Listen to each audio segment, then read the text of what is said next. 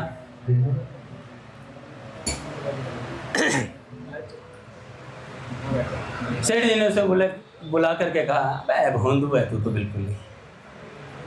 और सेठ जी ने एक छड़ी निकाल करके दी उसे।